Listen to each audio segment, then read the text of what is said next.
আসসালামু আলাইকুম। লক্ষ লক্ষ লোক আজকে এখানে হাজির হয়েছে, পথে ঢেউয়ের মতো লোক আসছে।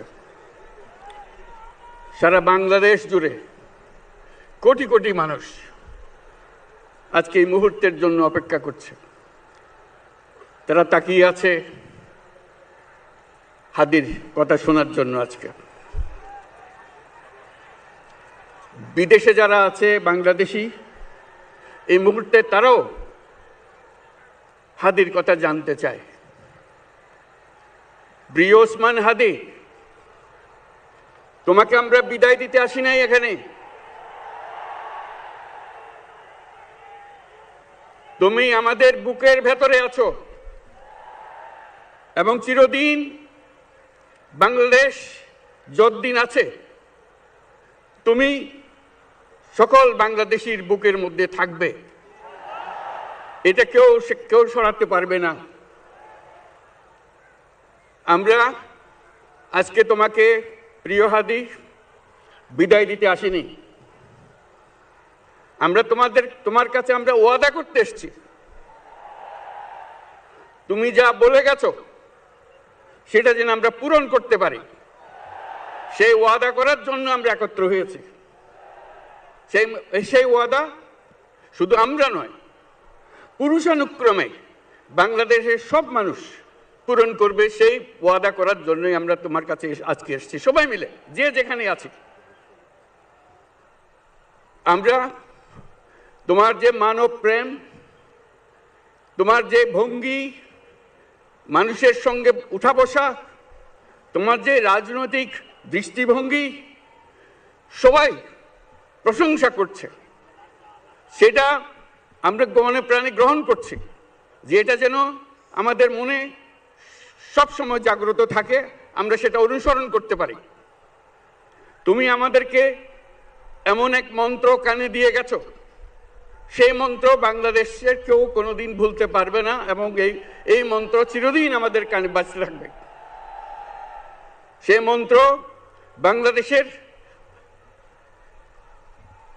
বড় মন্ত্র হয়ে আমাদের জাতির সঙ্গে সংযুক্ত থাকবে।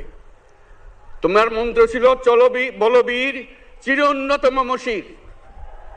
এই উন্নত মমশিরের যে মন্ত্র তুমি দিয়ে গেছো, সেটা বাংলাদেশি সন্তানের জন্মলগ্ন থেকে যতদিন সে বেঁচে থাকবে নিজের কাছে বলবে চল বলবীর চির উন্নত মমশির, আমাদের শির কখনো নত হবে না।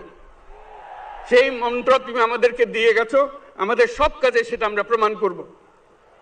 আমরা দুনিয়ার সামনে মাথা উঁচু করে চলবো, কারো কাছে মাথা নত করব না। সেই মন্ত্র তুমি আমাদেরকে দিয়ে গেছো, আমরা সেটা পূরণ করে যাব। প্রিয় হাদি, তুমি নির্বাচনে অংশগ্রহণ করতে চেয়েছিলে এবং সেই নির্বাচনে অংশগ্রহণ করতে গিয়ে নির্বাচন কিভাবে করতে হয় তারও একটা প্রক্রিয়া জানিয়ে গেছে আমাদেরকে।